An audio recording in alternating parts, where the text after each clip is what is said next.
안녕하세요. 10억 주식입니다. 자, 오늘은 2022년 4월 2일이고요.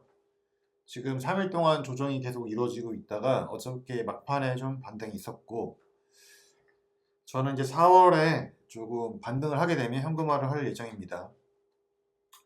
그래서 오늘은 왜 그렇게 할 건지에 대해서 말씀드릴 거고요. 그리고 5월 달에 0.5 올리는 것은 거의 70% 이상, 제가 볼 때는 거의 90% 이상 확실시 되는 것 같습니다. 따라서 올해는 금리 인상이 계속 연달아 될 것으로 예상이 되기 때문에 아무래도 좀 보수적으로 좀 접근을 해야 될 것 같습니다. 일단은 제가 TQ와 불주를 가지고 있는 물량은 좀 전혀 변하지 않았고요. 만약에 더 사거나 아니면 나중에 팔게 되면 여러분들께 말씀을 드리도록 하겠습니다. 어제 장은 뭐 전체적으로 나쁘지는 않았는데 반도체가 특히 좀 많이 떨어졌습니다. 반도체가 왜 떨어졌는지를 좀 많이 살펴보니까 일단 뭐 SOX 같은 경우에는 거의 3일 동안 20%, 25% 가까이 떨어졌네요. 참 많이도 떨어졌습니다. 그렇게 떨어진 이유는 뭐 최대 냉각수 공장, 이 벨기에 3M에서 만드는 건데 얘네가 지금 무슨 환경 문제 때문에 가동을 중지한다고 합니다. 이렇게 지금 냉각수를 가동 중지하게 되면은 얘네가 지금 80%를 생산하고 있잖아요. 그러면은 뭐 TSMC, 삼성, 하이닉스, 인텔 다 문제가 생길 것이고 그렇게 되면 거기에다가 의뢰하는 애플, 퀄컴, AMD, 엔비디아 뭐 문제가 반도체 기업 중 문제가 없는 기업은 없겠죠.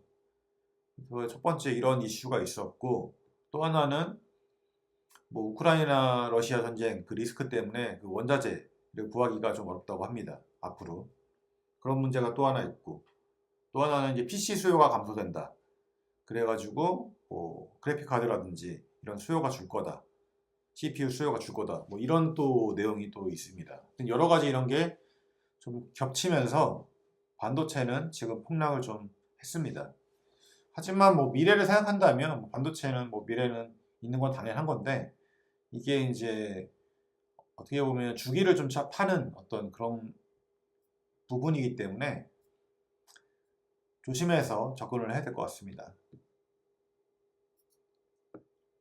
일단 실업률이 되게 낮게 나왔기 때문에 연준 입장에서는 이제 금리를 올리는 것은 뭐 거의 정해진 수순이다 이렇게 보시면 될 것 같고 그래서 다음 달에는 무조건 0.5가 인상이 됩니다. 이제 문제는 다음 달에 0.5 인상하는 게 문제가 아니고 이거를 계속 얼마까지 계속 0.5씩 0.5씩 올릴 것이냐.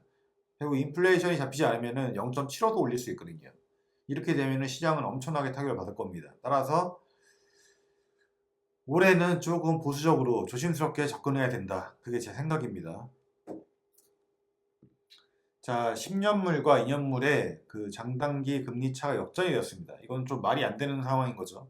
잘 없는 상황입니다. 이게 뭔 얘기냐? 2년물의 그 수익률이 10년물보다 좋다는 얘기입니다. 상식적으로 말이 안 되는 상황이 된 거죠. 1년 적금이 10년짜리 적금보다 더 수익률이 좋다는 거 아닙니까? 그럼 왜 이런 현상이 벌어졌냐? 그럼 10년물을 사람들이 사고 있다는 겁니다. 그럼 주식을 내다 팔고 10년물을 사던가. 어쨌든 안전자산인, 그러니까 주식보다는 안전자산이 채권이잖아요. 채권을 매수하는 거죠. 매수하니까 채권의 수익률이 작아지는 거고, 채권의 수익률이 작아지니까 변동성이 큰 이 채권 때문에 장기 채권이 변동성이 더 크니까 이런 이제 역전 현상이 발생이 된 겁니다. 자, 이 부분에 대해서는 제가 지금 채권 1, 채권 2 해서 영상을 만들어서 올렸는데 조회수가 너무 없더라고요. 혹시 관심 있으면 봐주셨으면 좋겠습니다.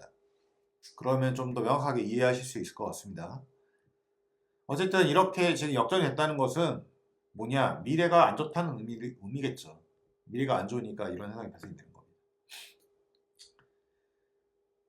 자, 그래서 어제 뭐 막판에 이렇게 끌어올렸다. 뭐 여기 보시면은 갑자기 막판에 이만큼 끌어올렸죠. 그래서 일단은 조정은 좀 어느 정도 끝난 거 아닌가. 일단은 지금 그렇게 보고 있습니다. 비어앤 그리드를 보면은 지금 현재 뭐 이도 저도 아닌 딱 가운데 있는 거고요. 빅스 지수도 안정화되어 있습니다. 나스닥은 현재 14,261인데 저 같은 경우에는 지금 15,000에서 15,500 이 사이에 오면은 현금화를 시킬 겁니다. 그래서 얼마큼 현금화 시킬 건지는 이때 좀 분위기를 봐서 결정을 하도록 하겠습니다.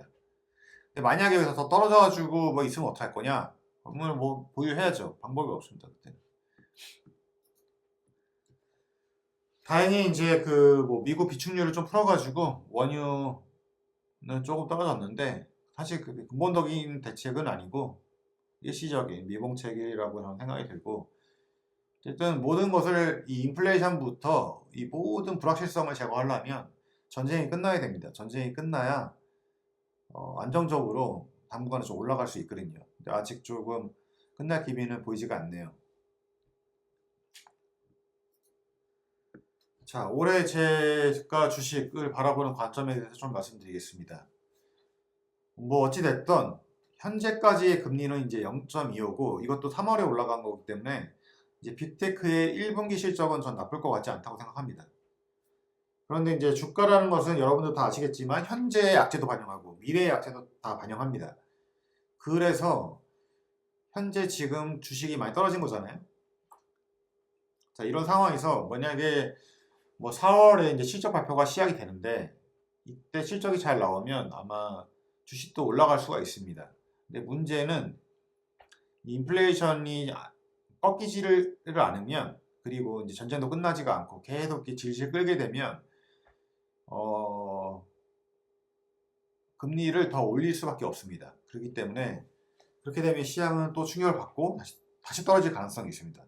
따라서 현재는 올해는 지금 전고점 회복하는 것도 그렇게 쉽지가 않은 상황이기 때문에 보수적으로 접근하면서 올라가면 좀 익절을 해서 현금화 시키고 다시 떨어지면 또 조금 더 매수하고 그리고 현금 비중을 다른 해보다 좀 더 많이 가져가야 될 것 같고 지금 상황에서는 2023년은 더 위험할 수가 있습니다. 그래서 2022년 가을쯤에는 주식을 좀 많이 정리해서 현금화를 해놓을 필요가 있습니다. 그리고 어차피 미국 주식은 1월, 2월에 안 좋거든요. 그래서 겨울에 싹 다 정리해가지고 내년에 좀 분위기를 본 다음에 들어가는 게 좋을 것 같습니다. 자, 일단은 오늘 영상은 여기까지 하겠습니다. 즐거운 주말 보내세요. 감사합니다.